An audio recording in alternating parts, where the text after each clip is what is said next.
Mi nombre es Gerardo Meil, soy catedrático de Sociología de la Universidad Autónoma de Madrid y mi presentación va a versar sobre los criterios que se deben de seguir para redactar un cuestionario.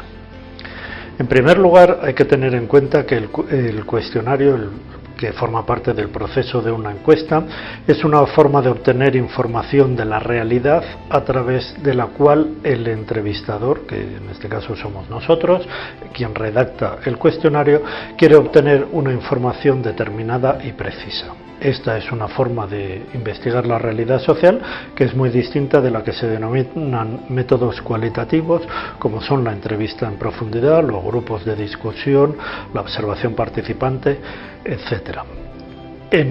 Con los cuestionarios somos nosotros quienes redactamos el cuestionario, nosotros los investigadores, quienes definimos la información que queremos obtener.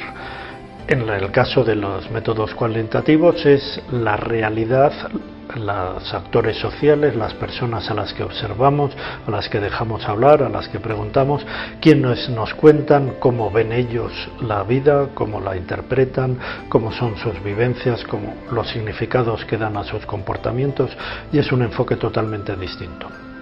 Por ello, cuando redactamos un cuestionario debemos de tener muy presente que somos nosotros quienes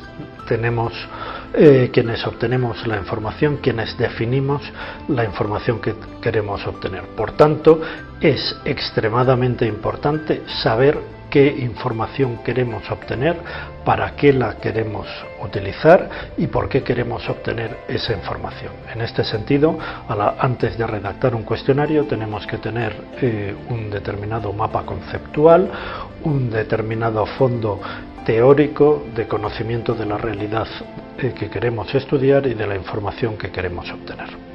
Bien, partiendo ya de esta base, a la hora de redactar un cuestionario debemos de tener presente una serie de criterios que son los que vamos a ver a continuación.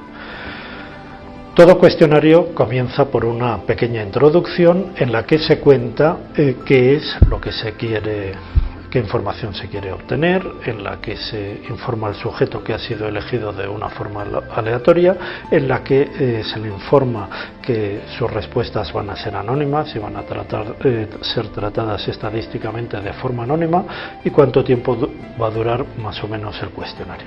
Un ejemplo de redacción de una entrada a un cuestionario es la que tenemos en pantalla. La Universidad Autónoma de Madrid está realizando un estudio sobre las dificultades para conciliar vida laboral y personal. Aquí ya contamos sobre qué versa. Y nosotros, en la empresa que sea, somos quienes hacemos la encuesta. Su hogar ha sido seleccionada al azar y le garantizamos el anonimato de sus respuestas. Importante para saber que no están controlados. La encuesta durará unos 15 minutos y con ello terminamos nuestra presentación. Las preguntas vienen ordenadas por bloques temáticos. En este sentido tiene que haber una coherencia y una secuencia lógica dentro de la redacción de las preguntas, empezando por las preguntas de carácter más general y terminando habitualmente por las preguntas de carácter sociodemográfico, salvo que haya preguntas que necesitemos utilizar como filtros. Por ejemplo, si queremos preguntar opiniones solo de mujeres o de algunas circunstancias específicas de los jóvenes, pues tendremos que formular una pregunta para saber si la edad que tienen y filtrar en este sentido por edad.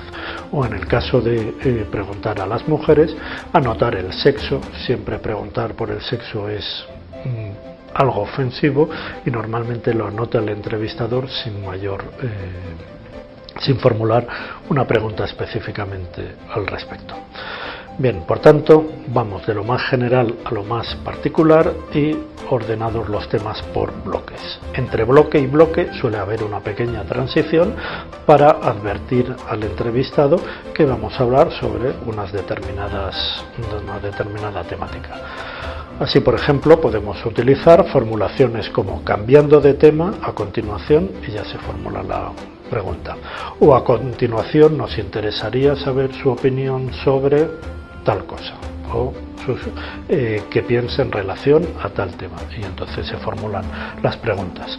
Y cuando ya nos acercamos al final, normalmente se suele poner por último y se hacen las preguntas de carácter sociodemográfico.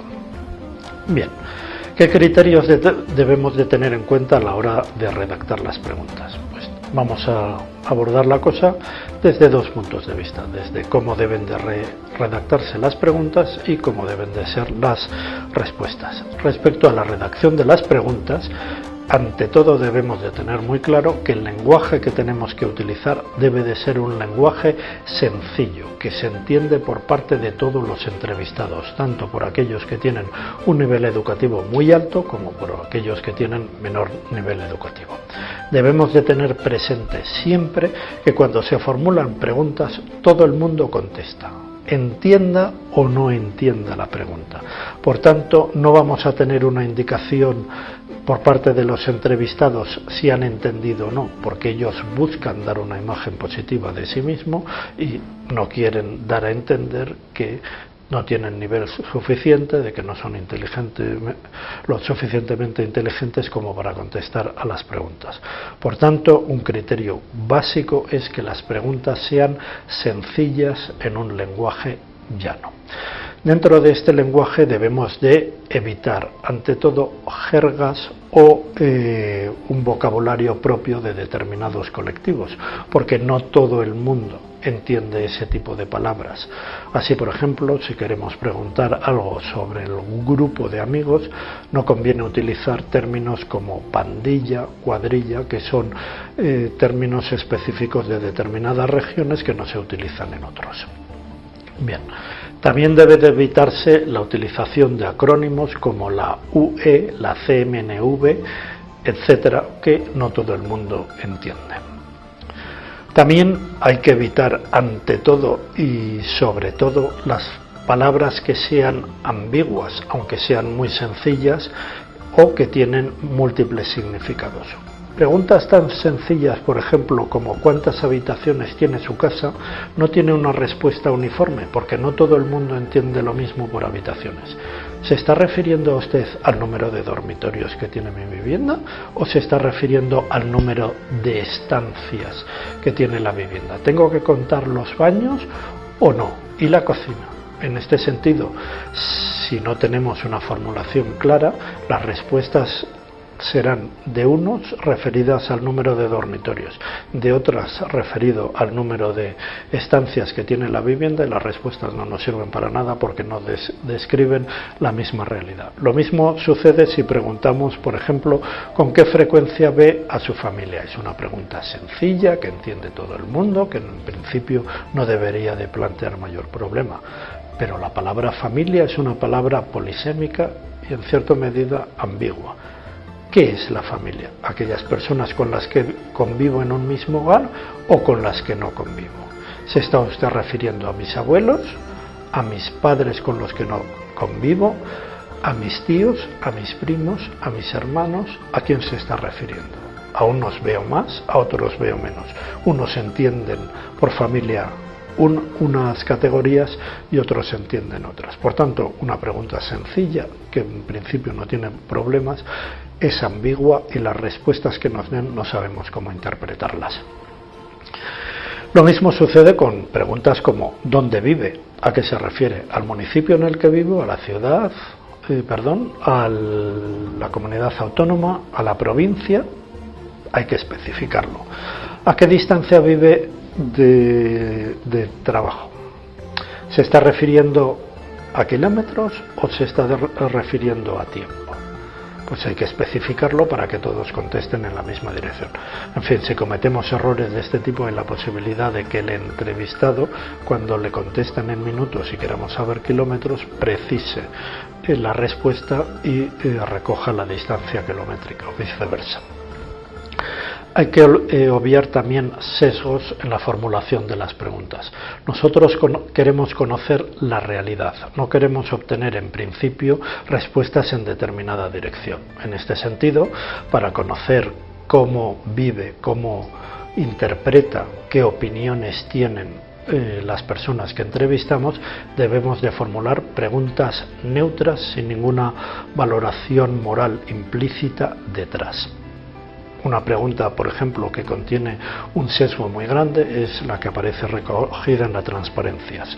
¿Está usted a favor del aborto o a que se respete la vida del feto? Bien, la vida tiene un componente valioso muy alto y es difícil que alguien diga que no está a favor de la vida, lo cual no quiere decir que acepte el aborto. En este sentido, pues esta formulación tiene un sesgo muy claro y las respuestas no recogerán adecuadamente el estado de opinión de la población. Más criterios a tener en cuenta.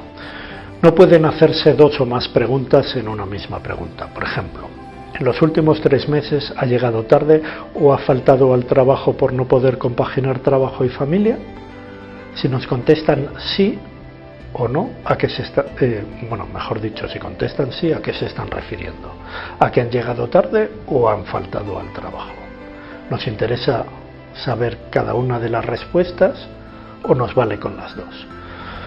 Dos preguntas en una misma respuesta, en una misma pregunta, en principio no debe de formularse, y aquí habría que separar la pregunta en dos preguntas distintas. Evitar preguntas con negaciones, porque estas no suelen entenderse bien. ¿Cree usted que no son necesarias medidas para fomentar la natalidad? Por ejemplo, pues es mucho mejor preguntarlo en afirmativo. ¿Cree usted que son necesarias medidas para fomentar la natalidad? ¿Sí o no? Cuando se trata de identificar opiniones, como por ejemplo la ideología de rol o determinado tipo de comportamientos como es la violencia de género o la discriminación o el tema de la pobreza, estos conceptos son bastante complicados, recogen lo que se denominan múltiples dimensiones, por tanto no conviene formular una única pregunta, sino una batería de preguntas que cubran adecuadamente la realidad que esos conceptos recogen.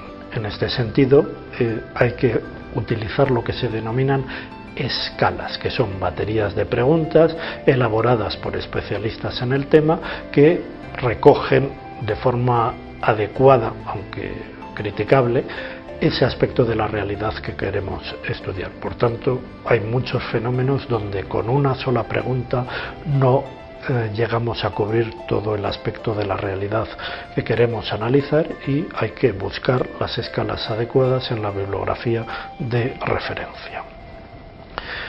Bien, ¿y las respuestas? Bien, pues respecto a las respuestas también hay que seguir una serie de indicaciones. En primer lugar, no deben de formularse preguntas sin opciones de respuestas ya prefijadas. Es decir, las preguntas tienen que ser cerradas y no abiertas.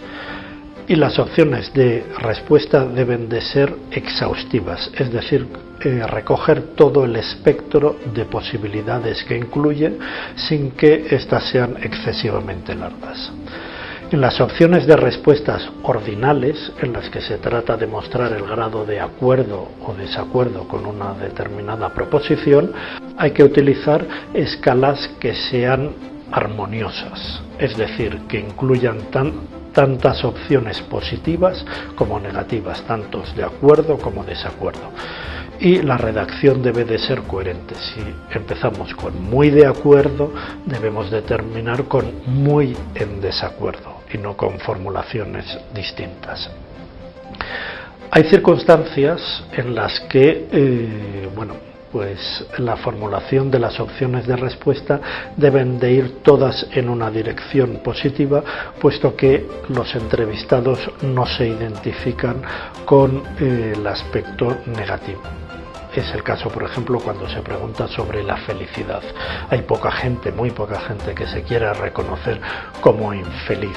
Sin embargo, a nosotros nos interesa conocer el grado en el que la gente se siente feliz. O, por ejemplo, en el terrorismo hay muy poca gente que rechaza el terrorismo.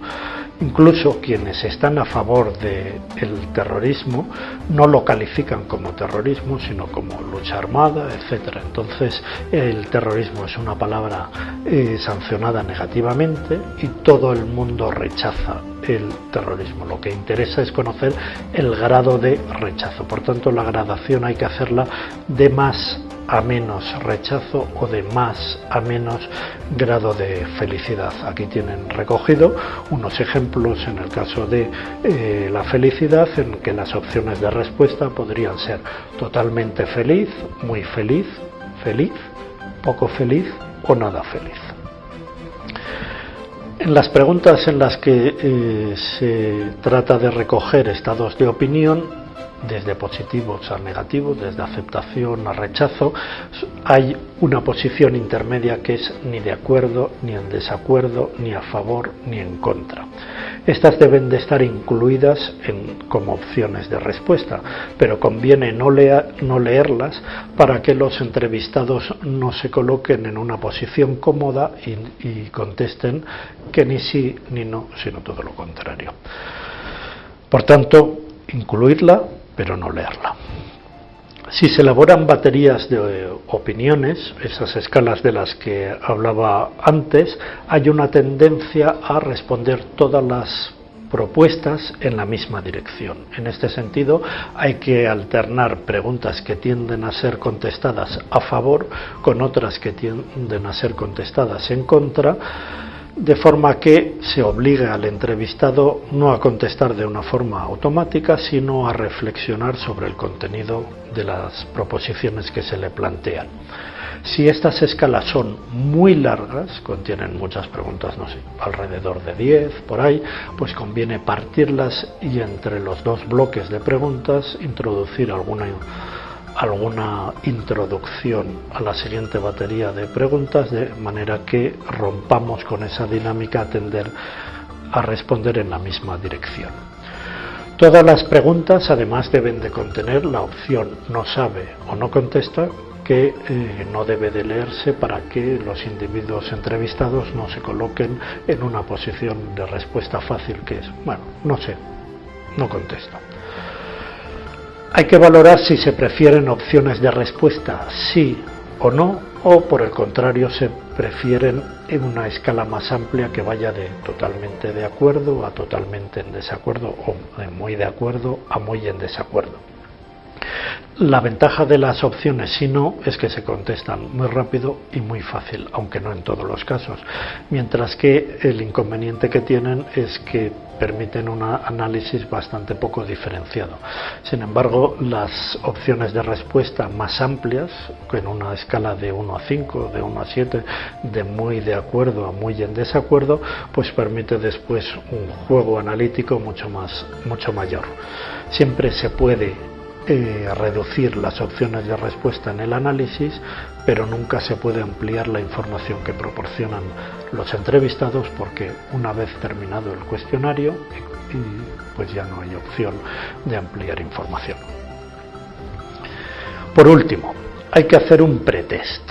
Un pretest, que es una prueba para ver cómo funciona el cuestionario, si fluye con naturalidad, si las preguntas siguen un orden lógico y coherente, si el entrevistado se encuentra cómodo. A la hora de analizarse hay que fijarse no tanto en la respuesta, sino en la reacción del entrevistado a la hora de formularle la pregunta. ¿Ha entendido la pregunta? ¿Ha dudado mucho porque está mal redactada o porque no tiene una posición muy clara?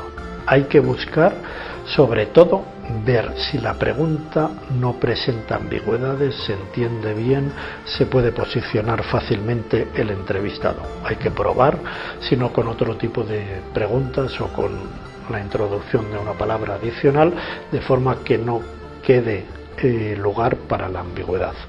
Luego hay que mirar también si las pautas de respuesta van siempre en la misma dirección o siempre es la misma respuesta. Tenemos que preguntarnos si es porque hemos formulado mal la pregunta o porque es algo tan evidente donde solamente una pequeña proporción de la población está en desacuerdo con esa pregunta, con ese planteamiento que se ha hecho.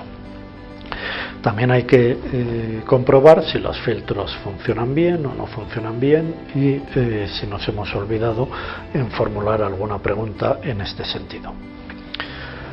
Siempre conviene tener cuestionarios a mano para redactar el cuestionario, porque uno se inspira en lo que han hecho otros y comparando pues obtiene una comprobación, una prueba de si lo ha hecho mejor o lo ha hecho peor, lo ha hecho bien o no está bien.